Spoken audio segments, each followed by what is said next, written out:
Parte de lo que queremos hacer hoy es, en nuestra reunión introductoria, es conocer algo del hogar y cómo el Señor utiliza a diferentes personas y situaciones en el hogar que sirven para entrenar a nuestros hijos.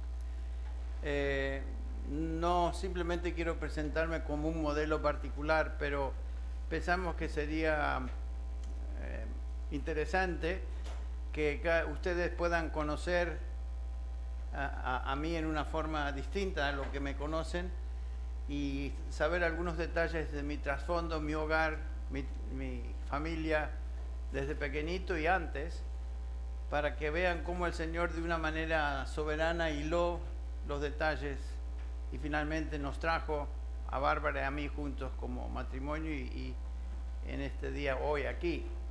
Y creo que va a ser algo interesante y es algo que podemos hacer cada vez que nos reunimos, a tener un enfoque especial en alguna familia, algún hogar, algún matrimonio y que eso sirva también de testimonio y bendición a otros. En lugar de que yo me pare y dé un testimonio personal, pensamos que sería más atractivo tal vez hacerlo a través de preguntas y respuestas. Así que David Pérez, que todos ustedes conocen, y Darita, que está trabajando desde temprano hoy aquí en el evento, en la cena, que ustedes conocieran algo del hogar de Henry y Bárbara a través de preguntas que David me va a hacer a mí y yo voy a tratar de contestarlas lo mejor posible. Ahora, terminando este segmento, nos vamos a dividir entre señoras y chicas y varones, padres y los que quedamos acá, adolescentes, jóvenes, varoncitos. Y continuamos de esa manera el programa, pero creo que sería oportuno que ustedes conozcan algo acerca de los Tolopilo como matrimonio, que este año que viene van a ser 50 años de casados, así que... Y tal vez comenzar con la historia de Sloppy Joe no sería un mal comienzo, porque esa es la razón por la cual estamos comiendo hoy Sloppy Joes, porque fue al comienzo de nuestro matrimonio, cuando tal vez teníamos meses de casados, es que Bárbara hizo algo de comer que nunca yo había visto en mi vida, justamente este platillo de Sloppy Joes. Y en el área en la zona del país de donde ella viene, en el Midwest, en Iowa, Nebraska, Kansas y todas esas áreas, se come bastante esto. Y ella me hace este platillo y yo, criado en Argentina, mi madre era una excelente cocinera, hacía unos platillos que nos dejaba, qué bárbara esta mamá.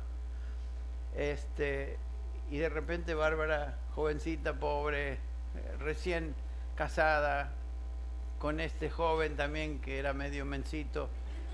Entonces pone el Sloppy Joe ahí enfrente nuestro y yo, a mi manera tal vez un poco torpe de decir las cosas, le digo, "What is this?" o "¿Qué es esto?" y me explica más o menos y no sé por qué vino a mi mente, pero dije algo totalmente torpe y es esto: "My mom wouldn't have made this." Mi madre jamás hubiera hecho esto, porque yo lo veía todo carne ahí sobre un pan no bien formado, etc. Y no sé, me pareció algo raro, ¿no? Y la manera en que Bárbara reaccionó, de una manera muy así, espiritual, tomó el Sloppy Joe y que me lo avienta a través de la mesa y yo hago así y pega en la pared y se chorrea toda la salsa con carne. Bueno, todo eso para decir que no estábamos preparados como matrimonio para muchas cosas y todos los matrimonios, como vimos el domingo, tienen dificultad en la relación mutua y esa fue una indicación vívida de que ambos éramos pecadores y no es la manera de hablar, no es la manera de reaccionar, pero se nos quedó grabado y no he comido en Sloppy Joe hasta hace 2 semanas atrás. 47 años que no he comido este platillo que me trae recuerdos, bueno, interesantes, pero no me apetecen mucho. Así que esa es la historia detrás del por qué comimos Sloppy Joe. Es algo para ilustrar que un matrimonio comienza no sabiendo todo. Y una ilustración vívida de eso. Y algunos de ustedes tal vez tienen historias personales. Bueno, David me va a hacer preguntas. Así que David ya conoce él algo de mi historia y mi pasado, así que él está en condiciones de hacerlo. Bueno, buenas noches, hermanos. Solamente quería enfatizar algo que he conversado con el pastor Henry en estos días, es que realmente esto es algo que Dios ha orquestado. No sé si ustedes lo notaron, pero el domingo pasado el pastor comenzó un estudio de Efesios 5 y providencialmente el Señor ha hecho que al mismo tiempo comencemos aquí en nuestra iglesia local este programa de discipulado familiar y creo que eso debiéramos de tenerlo en nuestra mente cada vez que tengamos la oportunidad de venir acá. Y también recordarles que el Señor utiliza diferentes medios de gracia para edificar a su iglesia. Nosotros lo sabemos, ¿verdad?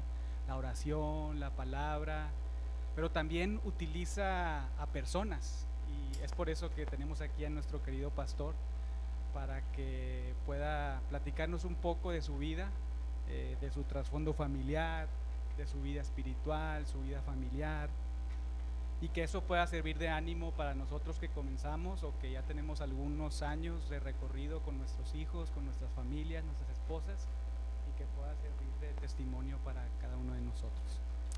Pero bueno, comencemos con la primera pregunta. Y a mí siempre me causó curiosidad porque yo nunca conocí en mi vida y nunca escuché el apellido Tolopilo. Entonces sería bueno que nos comentaras un poco de dónde viene el apellido Tolopilo. Es obvio que todo el mundo no ha escuchado el apellido Tolopilo, al extremo de que en México, cuando me presentaban como el pastor Tolopilo, algunos me decían Tolopilo Inalaloy, otros me decían Topollillo, y se prestaba a todo tipo de distorsión y risa. O sea que mi apellido sirve como motivo para reírse, así que adelante, ríanse, no importa. Es un apellido eslavo, aunque el sonido puede parecer italiano. Si tuviera 2 L's, tal vez sería italiano. Tal vez podría ser griego si le agregamos una S. Tolopilos ya sería algo distinto. Podría ser ruso si fuera con una B, Tolopilov. Polaco definitivamente si le agregamos ski al final. Bueno, mi padre nació en Polonia, mis abuelos son polacos. Es un apellido de origen polaco, ucraniano, estoniano, no se sabe exactamente, pero si uno busca en el Google Tolopilo, los lleva al este de Europa y ahí se ven algunos. Ahí comenzó mi apellido, en el este de Europa. Mi papá nació ahí, mis abuelos nacieron ahí. Y la razón que fuimos a Argentina es porque persecución religiosa, mis abuelos tuvieron que salir de Polonia y el Señor los llevó a Argentina. Y ahí en Argentina mi padre conoció a mi mamá, que no era polaca, era gallega, era nació en España, en Galicia. Se conocieron, bueno, etcétera. El resto es historia. Yo soy el resultado de esa relación de mamá y papá. Pero el apellido Tolopilo nació allá en el este de Europa y no es muy común. Así que no te preocupes si nunca habías reconocido eso. Casi nadie había escuchado ese apellido. Y lo escuchan y les da risa o ¿qué es eso, no? Así como cuando yo reaccioné al Sloppy Joe, digo, ¿y eso qué es? Bueno, de la misma manera mi apellido. Bueno, eso es una anécdota interesante, nada más. Gracias, pastor. Otra pregunta que seguramente muchos de nosotros tenemos es tus hermanos. ¿Cuántos hermanos tienes? Conocemos a uno que ha venido acá recientemente a la capilla algunas veces, pero platícanos un poco de tus hermanos. Tengo 2 hermanos menores. Yo soy el mayor de 3. Somos 3 hermanos en total. Daniel, que ustedes conocen, o muchos de ustedes conocen, que él ha estado a menudo asistiendo a nuestra congregación. Y mi hermano Marcelo, que la mayoría de ustedes no conocen. Los 2 nacieron en Argentina y hablan español, prefieren hablar inglés, pero hablan muy bien español. Pero no sé qué más decir de mis hermanos. Nos separamos una edad de 4 años y 11 años con el menor, así que a mi hermano más joven, al jovencito, al chico, o el que no es chico ya, es un hombre de 50 y pico de años.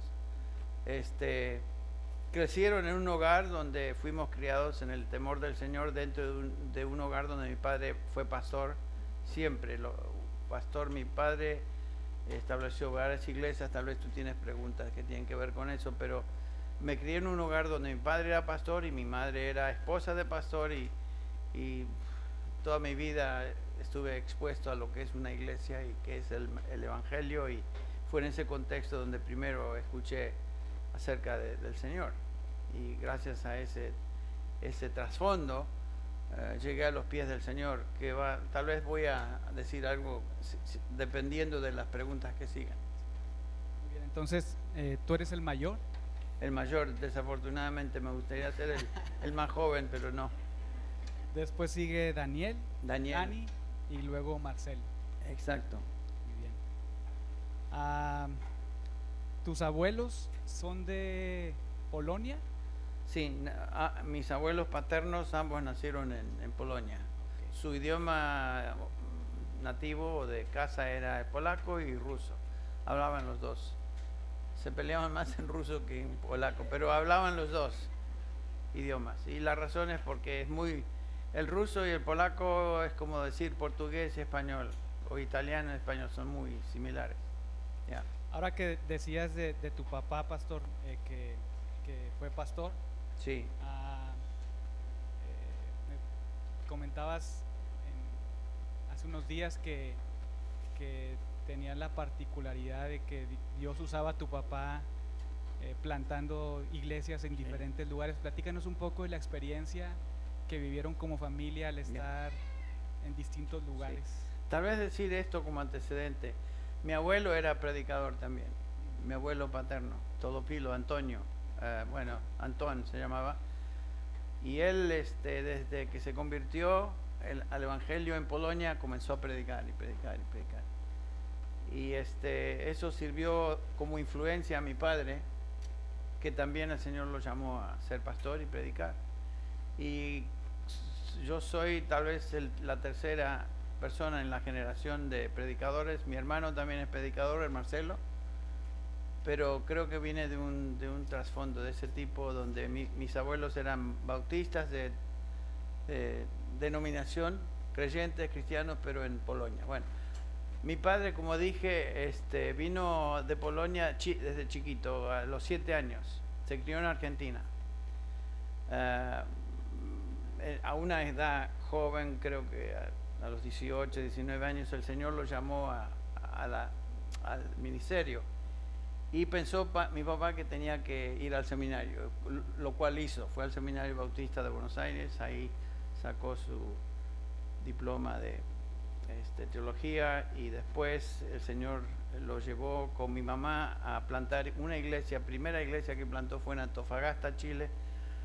En ese tiempo mis padres decidieron dejar la ciudad de Antofagasta, que está al norte de Chile, bajar a Santiago y cruzar a Argentina, donde supuestamente yo iba a nacer, en Argentina. Pero mi madre me estaba esperando, y aparentemente yo no sabía dónde andaba, y se me ocurrió aparecerme en Santiago de Chile, donde se habían detenido por unos días, y tuvieron que esperar otros días más para cruzar la frontera y ir a Chile. Así que yo me adelanté a los planes que mis padres tenían para mí, y la verdad que mi nacimiento en Santiago fue un accidente histórico. Yo lo veo así, porque el plan era que yo naciera cruzando la cordillera al otro lado, y no fue así, pero el Señor sabe por qué. No tengo parientes en Chile, conozco hermanos chilenos, conozco algunas que otra familia chilena, pero no soy de crianza chileno. Y me crié en Chile me crié en Argentina como nativo oriundo de Argentina y me siento más que nada argentino. Claro, llegué a Argentina cuando tenía 45 días de nacido. Entonces pensé que voy a adoptar este país como mi... Entonces, ya, ahí comenzó. Bueno, mi padre estableció otra iglesia en Mendoza, en San Rafael, Mendoza, y estoy tratando de recordar la historia que me dijeron mis padres, y después de ahí pasaron a otra ciudad en Buenos Aires, en Chivilcoy, Buenos Aires, provincia de Buenos Aires, donde mi padre estableció otra iglesia. Ahí nació mi hermano Daniel, y después de ahí fue a establecer otra iglesia en otra ciudad llamada Chascomús, y ahí nació mi hermano menor, y así sucesivamente. Nos criamos en un ambiente donde sabíamos que papá era pastor, predicaba los domingos, era muy evangelista mi padre, siempre hablaba a la gente del Señor, que cada vez que tenía oportunidad, pero lo hacía de una manera muy, muy cariñosa, muy linda. No era así uno que te metía la religión en la garganta y tenés que creer. Papá era muy, muy, muy amable, muy lindo en la manera de hablar, y la gente notaba eso y lo hizo muy aceptado por mucha gente. Primero como amigo y luego y respetado como pastor también. Así que ese fue mi trasfondo de iglesia. Mis hermanos y yo nos criamos ahí. Mi mamá siempre una mujer idónea en cuanto a ser esposa de pastor, instruir a sus hijos en el hogar. Mis padres ambos nos hablaron del evangelio en casa desde pequeñitos. Así que de una manera muy no programada, sino en el correr de la vida, ¿no? Cuando nos levantábamos, cuando nos acostamos, cuando tomábamos mate, cuando hacíamos varias cosas. Y yo conocí el cristianismo viendo a mis papás, a mis padres. La primera influencia. Más tarde comencé a observar y mencionar eso a otros creyentes, que yo decía, esta gente es muy distinta a lo que veo en la escuela y alrededor mío. Esto no es. Y claro, yo lo atribuía a Dios sin conocer a Dios. Lo conocía de oídas, pero no le conocía. Más tarde el Señor en su gracia me llamó y hablaré de eso en un instante. Sin duda que la influencia de los padres para con los hijos es fundamental. Y bueno, bíblicamente Pablo anima a los filipenses a que lo que escucharon, a lo que aprendieron y lo que vieron en él, que eso hagan. ¿Cuál fue la mayor influencia en dos ámbitos? Por ejemplo, en el ámbito espiritual que recibiste de tu papá, y en el ámbito de la vida diaria que hoy son una influencia en tu vida personal, ministerial y en tu vida diaria, en la vida práctica? Sí, mi papá no tenía que hablar mucho de la Biblia para que uno supiera que él temía a Dios, amaba a Dios. Y nunca murió cuando hace varios años, pero mi padre murió a los 91 años y yo nací en el hogar donde él era el jefe de familia. Pero en todos los años que yo conocí a mi padre, nunca se quejó, nunca ni una vez dijo mal de lo que está sucediendo en la ciudad, en la vida. Claro, él tenía opiniones políticas y todas esas cosas, pero una persona que nunca se quejó. Y eso me impactó, sin darme cuenta me estaba impactando. Alguien que siempre estaba agradecido y siempre daba gracias a Dios por lo que el Señor le había permitido vivir hasta ese día. Y fíjense si no es algo de lo que vimos el domingo. Una persona llena del Espíritu Santo produce estos frutos. Claro, yo no sabía que eran los frutos del Espíritu, pero yo lo podía ver. Mi mamá de otra manera, pero ambos fueron una influencia muy impactante para mí para mi vida y la vida de mis hermanos, por supuesto. Mi padre era un hombre de oración, se encerraba ahí en su cuarto, en su lugar de estudio, y sabíamos que él estaba estudiando y orando, así que no teníamos que molestarle. Y eso también con el tiempo tiene cierto impacto en uno, ¿no? Porque es que se tiene que encerrar para orar. Bueno, es un patrón bíblico, ¿no? Ir aparte y estar a solas con el Señor. Es algo que aprendí de él también, ¿no? Y el hecho de que tenía que predicar una y otra vez, y los domingos, y a veces uno como familia decía, pero siempre tenemos que estar en la iglesia. Nunca el día del Señor fue algo que Él nos daba en libertad para hacer lo que queríamos. El día del Señor era el día del Señor, y como familia íbamos a la iglesia, sí o sí. Y mi padre me enseñó a diezmar, una cosa muy interesante, que yo aprendí a dar mis ofrendas cuando tenía, qué sé yo, un chico de 10 años. Y siempre me enseñó que tenemos que dar por lo menos, porque no era la limitación, por lo menos el 10% de lo que el Señor nos daba era diezmo del Señor, era de Él, y del primer peso que recibí o que yo de alguna manera quedó conmigo, cayó a mis manos, yo aprendí a dar mi ofrenda. Aunque era eso al inicio religioso, porque uno aprende ritos.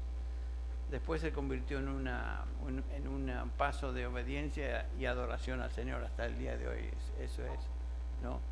Pero si no hubiera sido por el ejemplo que vi en mis padres, tal vez los domingos me gustaba mucho el fútbol. Y era muy hincha de River en particular. Y muy fanático de River.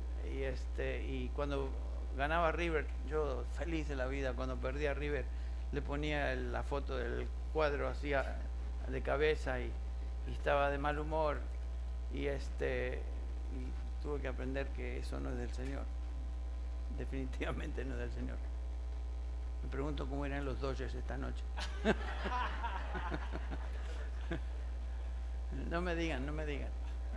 Entonces, digamos que escuchabas a tu papá, pero más bien lo veías. Exacto. O sea, veías su vida piadosa, y eso fue la influencia. Exacto.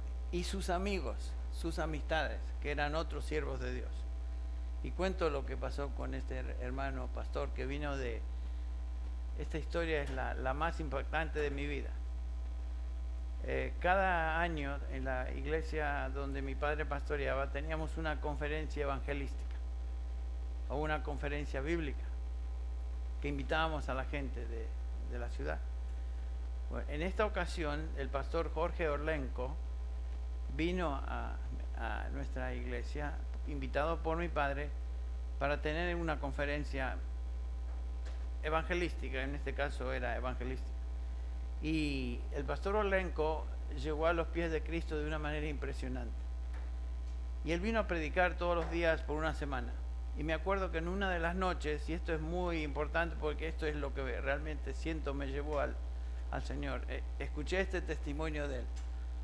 Él, después de la guerra, al final de la Segunda Guerra Mundial, como soldado comunista que era, decepcionado de la vida, de todo lo que la guerra había traído a Europa, se fue desde Ucrania a Italia y terminó en Italia, listo para suicidarse. Se acabó, la vida no vale la pena vivir.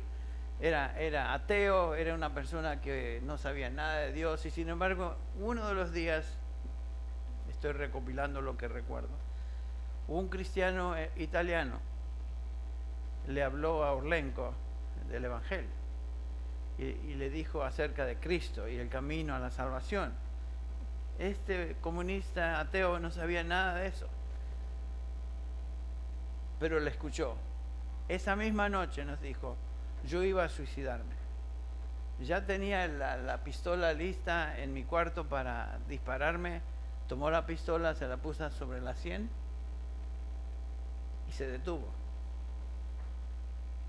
Y alzó los ojos y le dijo, Dios, si estás ahí y es cierto lo que este hombre me dijo, creo en ti, quiero creer. Fíjense, el Señor respondió porque el Señor acepta al corazón. Es como el publicano: sé propicio a mi pecador, te digo que hoy estarás. Ese es el comienzo.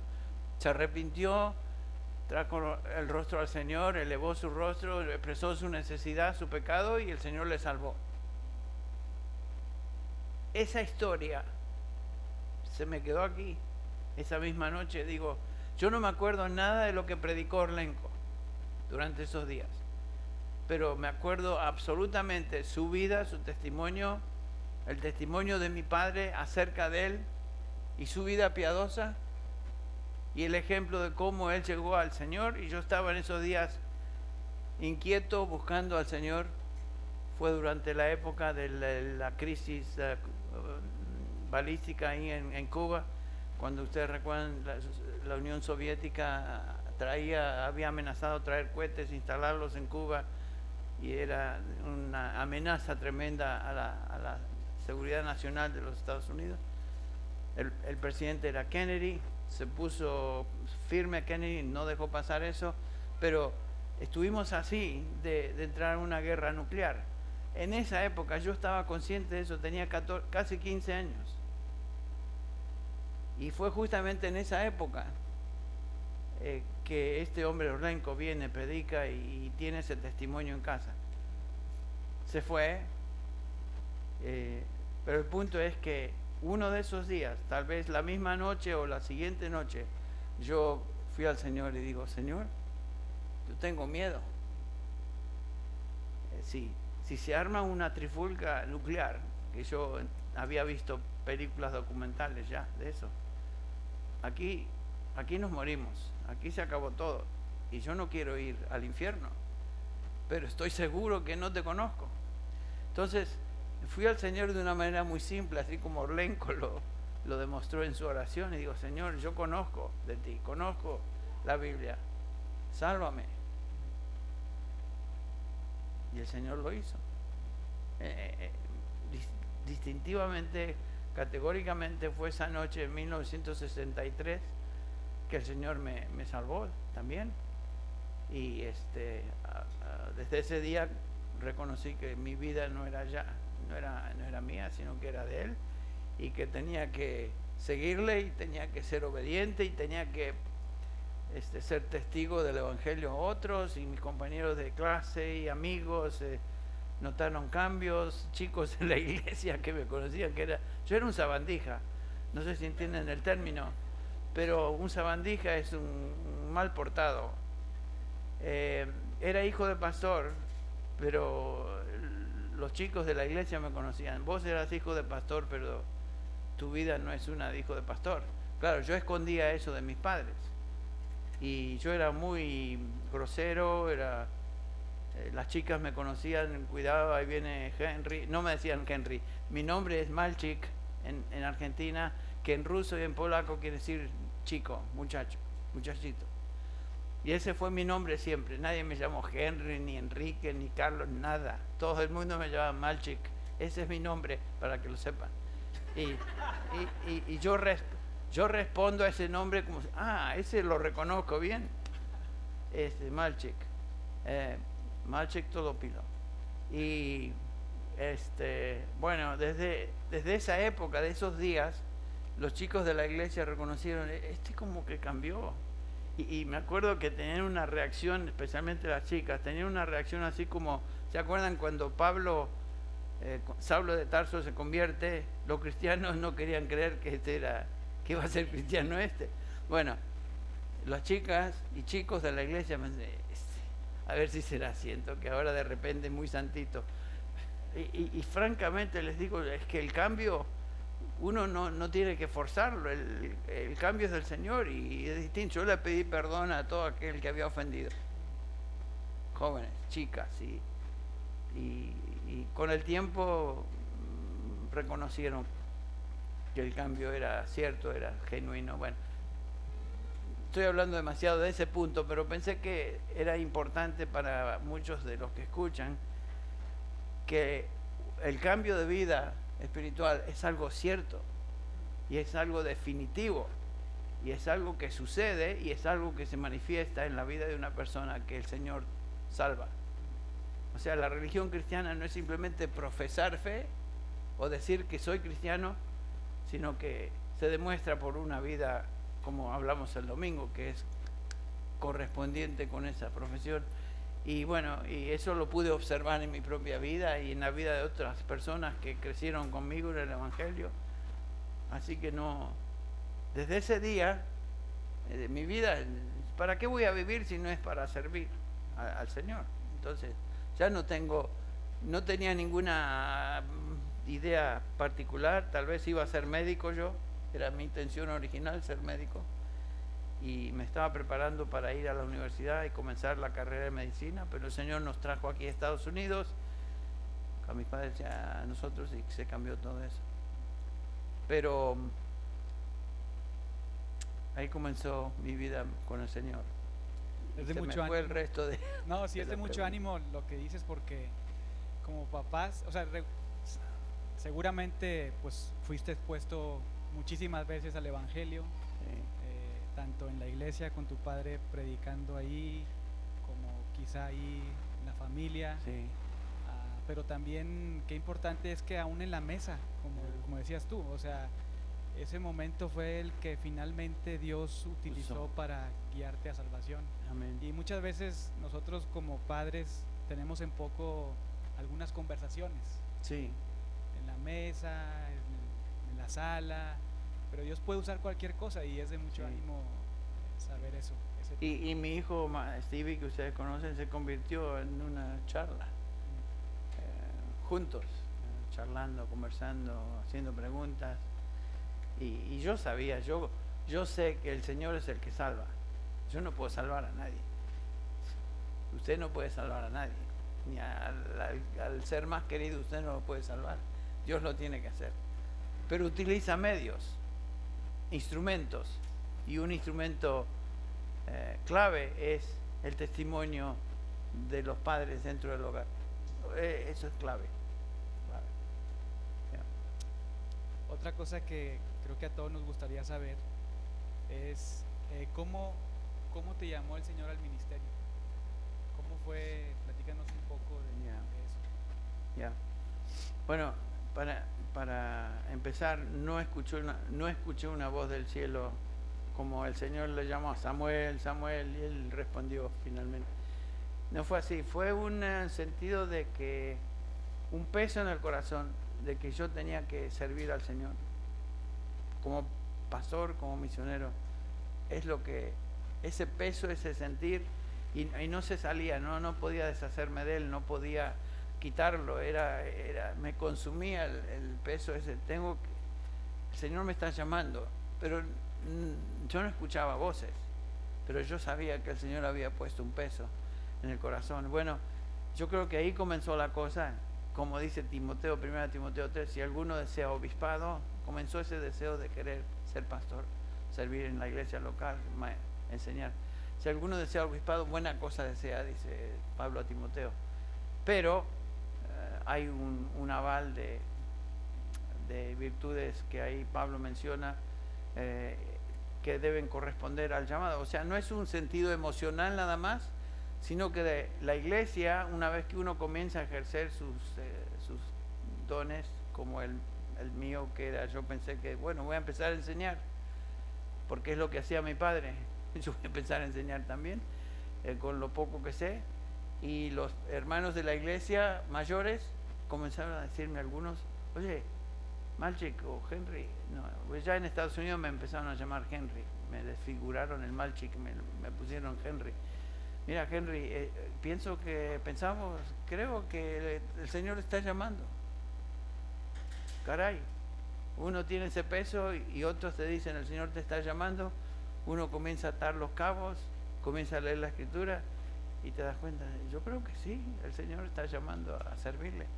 Y para hacerle la historia corta, con el tiempo, después de enseñar varias veces, digo, necesito prepararme. Como muchos de ustedes comenzaron a estudiar, fui al seminario, primero a una universidad cristiana, aquí cerca, en La Mirada, en Biola, se llama, Biola es el nombre. Excelente universidad en esos días, tristemente hoy no es lo que era. Y el Señor comenzó a ayudarme a ver a través de maestros de la escritura, maestros en la escuela, maestros en la universidad, y más tarde fui al seminario y fui instruido, y bueno, el Señor me puso donde Él quería, que era sirviendo dentro del contexto, ahora sí como misionero. Tal vez la historia que hay mucho que decir, pero la persona clave en mi vida está parada allá atrás. Y Bárbara, sí, me está saludando. Conocí a Bárbara en un esfuerzo misionero en México, muy similar a lo que nosotros conocemos aquí como Short Term Missions. O sea, esos equipos de grupos que van y sirven en un lugar particular. Nosotros servimos en Guatemala y en México en un grupo de estos. Bárbara vino de una universidad cristiana en Dallas y yo vine de esta universidad cristiana aquí en Biola, y otros venían de otras universidades. Nos conocimos y como grupo el Señor nos ayudó a terminar donde Él quería para nosotros ese verano. Pero fue un verano muy especial y un tiempo muy especial donde el Señor también me enseñó que mi área de trabajo era más en el área de pastoreo dentro de la iglesia local. Pasamos 2 semanas en la jungla, en Chiapas, ahí con los indios, en serio, literalmente, no les estoy contando una historia. Llovía todo verde, hermoso, una lluvia impresionante, se escuchaban los monos, los gritos, los pájaros y todo. Y aprendimos a vivir y sobrevivir en un contexto de misioneros de Wycliffe, que son los que traducen la escritura a diferentes idiomas indígenas o oriundos.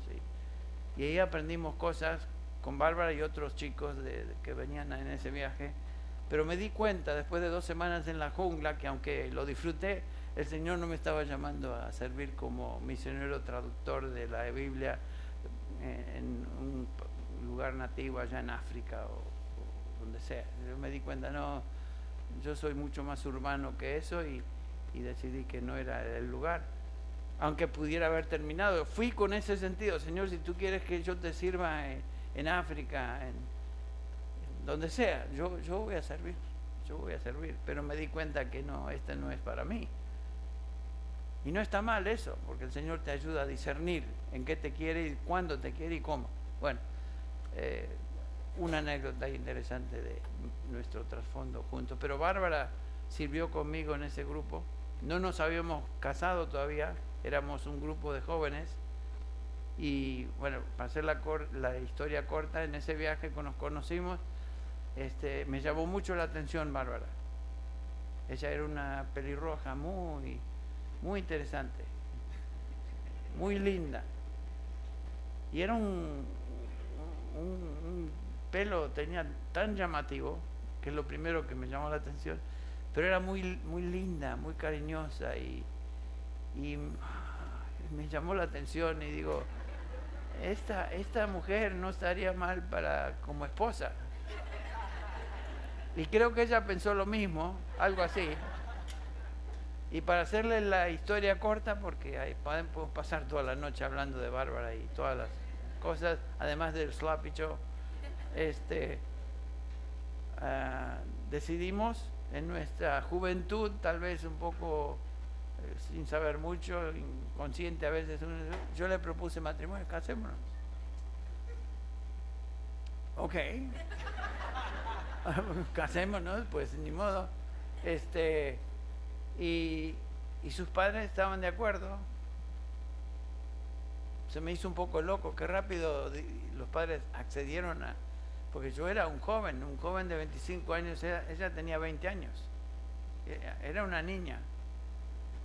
Y le propuse matrimonio, llegó al sur de California, se quedó con unos amigos de la iglesia ahí viviendo. Finalmente, después de 6 meses, imagínense, en 6 meses nos casamos. Pero, como dicen en Argentina, cosas de locos. Bueno, esa es historia. Y y pues el Señor tuvo que enseñarnos mucho a través de los años.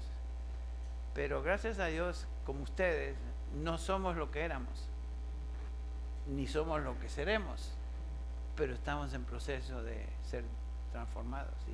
Y el Señor tiene tanta paciencia con uno, ¿no es cierto? Bueno, Este Q&A está mejor que el otro. no me acuerdo. Pero bueno, Tienen que hacerme señal cuando Bárbara. Bueno, tú guíanos al... sí, solo una última pregunta. Ok. Y más pensando en cerrar con esta pregunta relacionada con el discipulado familiar.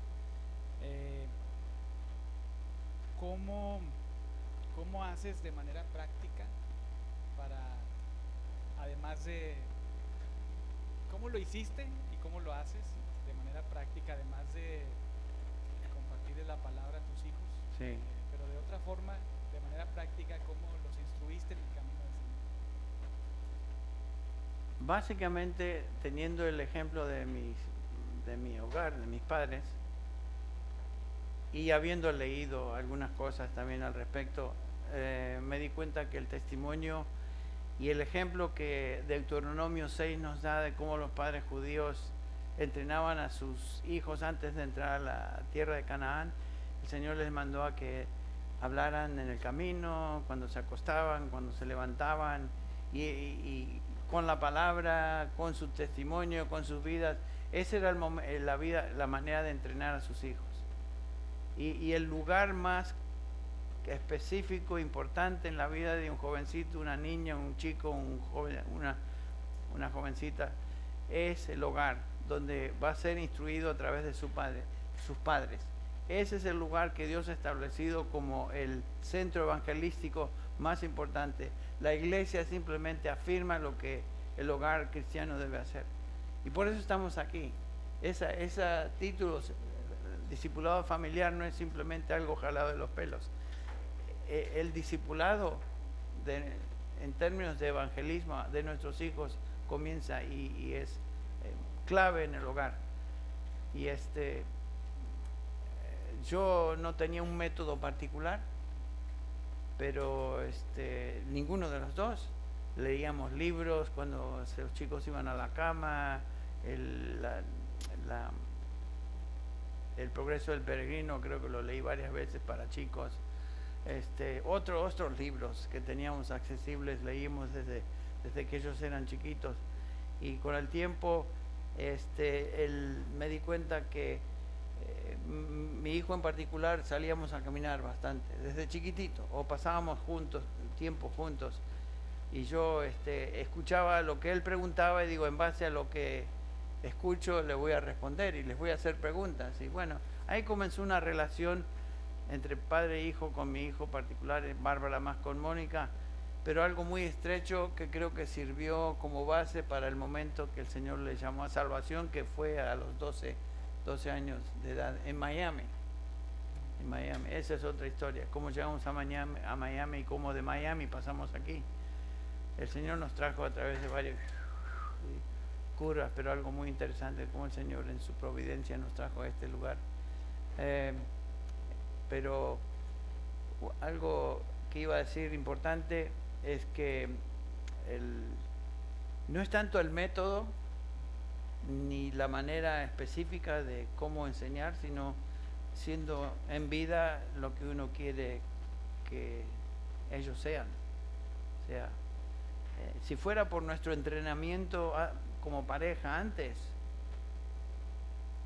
aquí tenemos la ventaja de tener premarital counseling y marital counseling y todos los counseling que pueden inventarse, aquí los tenemos.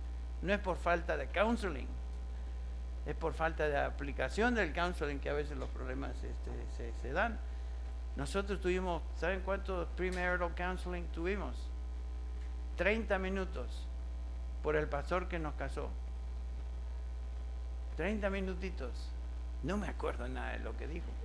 Pero el punto es que no hubo un esfuerzo por parte de aquellos que estaban sobre nosotros de instruirnos para el matrimonio. Pero a pesar de eso, fíjense, el Señor hace su obra y nos tiene aquí y estamos aprendiendo y nos debemos a ustedes también, Bárbara y yo. Nos sentimos que esta es la familia nuestra y